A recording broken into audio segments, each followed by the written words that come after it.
नमस्कार मैत्रिणींनो, @आरतीज किचन 27 चॅनलवर आपल्या सगळ्यांचं स्वागत आहे. एकदम झणझणीत अशी शाकभाजी सगळ्यांनाच आवडते, पण ती मला स्वामींच्या प्रसादासाठी बनवायची होती. म्हणून त्याला कांदा लसूण न वापरता पण इतकी जबरदस्त झाली होती ना, एकदम भन्नाट झाली होती. सगळ्यांना आवडली, वाटलंसुद्धा नाही त्याच्यात कांदा लसूण नाही आहे म्हणून. तर आपण त्याची डिटेलमध्ये रेसिपी पाहूया. तर त्यासाठी सगळ्यात अगोदर वाटण काढायला घेतले. तर मी इथे ना असा खोबऱ्याचा कूट करून ठेवलेला होता, म्हणजे मिक्सरला वाळलेलं खोबरं असं बारीक करून घेतलेलं होतं. ते साधारण 2-2.5 चमचे घेतलेले आहे. आता साधारण 1.5 चमचा मी इथं भाजून तीळ घेतलेला आहे. तोच एक चमचा भरून मी जिरे घेतलेले आहे. बरं, हा चमचा टेबलस्पून आहे, टीस्पून नाही आहे. आता इथे साधारण 2 इंच आलं, 5-6 मिरच्या, कोथिंबीर आणि कोथिंबीरच्या काड्यासुद्धा घेतल्यात. अगदी घ्या, चवीत फरक पडतो. आता साधारण इथं 1.5 चमचा मी धणे घेतलेले आहेत, ते सुद्धा माझे भाजून घेतलेले होते. सगळ्याची छान फाईन पेस्ट करून घेतली. ठीक आहे. आता काय केलं, एक कुकर ठेवला आहे. तुम्ही ही भाजी कढईतसुद्धा करू शकता, काहीच हरकत नाही आहे. मी कुकरमध्ये 1 शिट्टी लावून घेतली होती. आता थोडं जास्त तेल टाकलं आणि जिरी मोहरी टाकून घेतलेली आहे. त्याचबरोबर कढीपत्ता टाकला आहे. कढीपत्ता थोडासा जास्त टाका, छान चव येऊन जाते. आणि हिंग तर अगदी मस्ट आहे. मी इथं अर्धा चमचा हिंग टाकले. आणि जे आपण इथं वाटण टाकलेलं आहे ना, वाटलेलं होतं ना, ते टाकून घ्यायचे. आता त्याला छानपैकी परतून घ्यायचं आहे या वाटणाला, कारण सगळं तसं कच्चंच आहे. कांदा टोमॅटो नाही आहे, पण तरीसुद्धा हे वाटणसुद्धा आपल्याला छानपैकी परतून घ्यायचे, त्याचा कच्चटपणा जाईपर्यंत. आता बेसिक मसाल्यांमध्ये मी 1 चमचा हळद टाकली आहे आणि साधारण 1.5 चमचा मी लाल तिखट टाकलेलं आहे. त्याचबरोबर अर्धा चमचा अगदी धने पावडर टाकली, कारण आपण वाटणात धने वापरले होते. आता सगळ्यांसाठी भाजी बनवत असताना ना थोडी कमी तिखट झाली तरी चालते.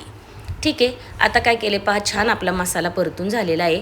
मी इथं साधारण 3 टोमॅटो घेतले होते आणि ते मिक्सरला बारीक प्युरी करून घेतली.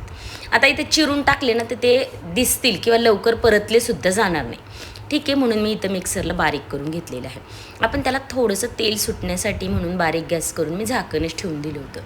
पहा, मस्त त्याला तेल सुटले, खूप छान वास सुटलेला आहे. आत्ताच एवढा छान घमघमाट सुटलेला आहे हा मसाला परतल्यामुळे. आता काय करायचं आहे, मी इथे ना हे हरभरे घेतले होते. शाकभाजीसाठी महत्त्वाचे अगदी लागतात ते म्हणजे भिजवलेले हरभरे.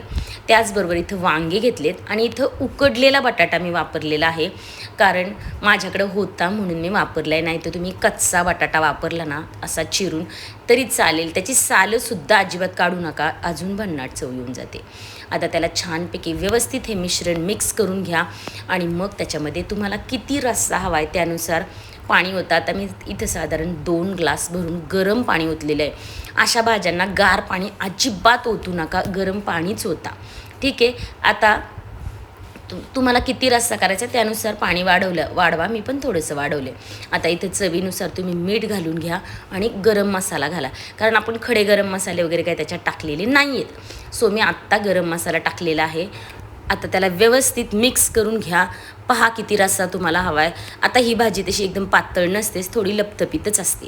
तर आता इथे मी शेंगदाण्याच्या कुटाची भरड घातलेली. हे शेंगदाणेसुद्धा भाजून मी कूट केलेला होता. जाडसर भरड आहे, यानेसुद्धा छान चव येऊन जाते. आता हे सगळं व्यवस्थित मिक्स करून घ्या आणि रश्श्याचा थिकनेस तुम्ही पहा, तुम्हाला रस्सा कसा ठेवायचा आहे त्यानुसार.